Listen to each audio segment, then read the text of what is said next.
Now, after months of speculation and build-up, England's footballers will finally start their Euros 24 campaign tonight when they face Serbia. We cannot wait. Fingers crossed. Fingers crossed for them. Tens of thousands of England fans will be descending on the German city of Gelsenkirchen to watch. And John Watson is in nearby Essen for us this morning. Is there a sense of excitement building there yet, John, or is it still too early for that?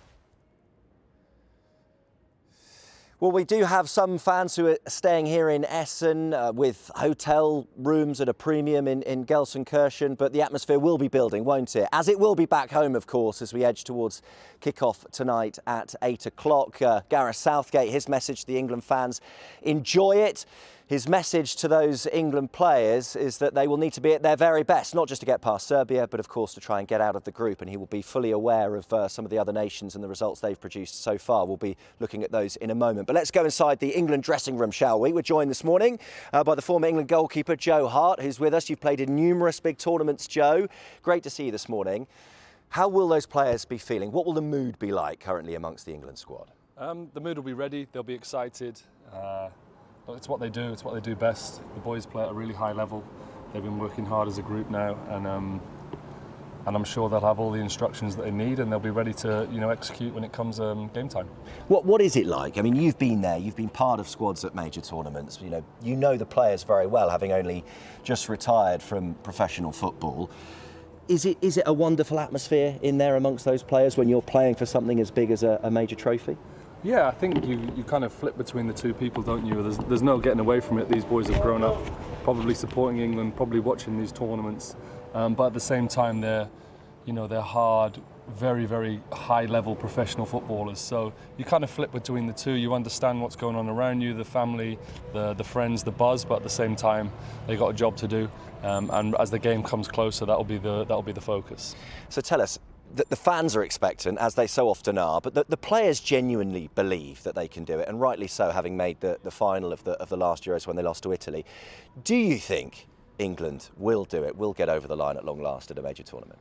Look, they're going to put themselves in the best position. I don't think there's any getting away from it. They've got one of the best squads in the tournament. They've got experience together. They've got a manager that they've worked with for a good number of years now. So I think everything's in place. But tournament football's crazy. So we need everything to go our way. There's going to be hard times where we all need to stay together and dig deep. And if all that comes together, then they've got a great chance. Talk to us about Jude Bellingham. He is the sort of golden boy now at the moment of English football. How special a talent is he, and how special are a lot of the players in that England squad? Of course, Phil Foden, former Manchester City player, someone you'll know from your time at Manchester City. Yeah, look, there's some superb talent. There always is in the England team. I think Jude Bellingham has really stepped onto the scene. There's been a lot of noise about him from a very young age, and he just keeps ticking every box, doesn't he? He looks like, obviously, he looks like an incredible footballer. I don't know him personally, but I've seen a lot of people who don't need to say very positive things about people as a personality, and I love how everyone wants to jump and talk about his personality, because his football's doing the talking for himself, but from the inside he looks like a real leader. He looks like someone who wants to take football by the scruff of the neck and lead this team. But as you just said there, we've got Phil, we've got Harry, we've got John and Kyle. We've got some real winners in that team, and I'm looking forward to see how they all knit together and make it happen. And how important are the fans? A little quiet here at the moment, but 40,000 will be here ahead of kick-off. Obviously, many, many more will be watching back home. How crucial is their support as a player? You felt it yourself. How crucial is that in helping a team get over the line? Look, you want to go into this is a national game. You want to feel the whole country behind you, and you do. I can only talk from my experience, and every time we've gone into the tournament, I've really felt the support and the love, and felt like people want the team to do well. It makes everybody happy. It makes our country tick even better.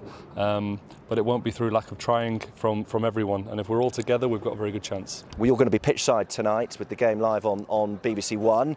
Would you rather be playing, Joe? Are you happy to be here? Standing on the touchline instead, talking about the game instead of putting the gloves on? Look, I've had my time. I had my chance. I loved every single moment of it, and I appreciate it's for other people now to enjoy, and I want to be there to support them, and I want to try and give as good a feedback. I think it's important that me coming fresh out the game, I want to let people know how people are feeling and why things are happening, because, like I say, the effort and the preparation that's going into this tournament by all the teams, but I know from the England boys and how they're going to want to win this tournament. And and I want to be there to support them as best I can. Now I can't physically do it. Well, we're going to enjoy watching you later on. Joe, great to speak to you this morning. Thanks very much indeed for joining us on Breakfast.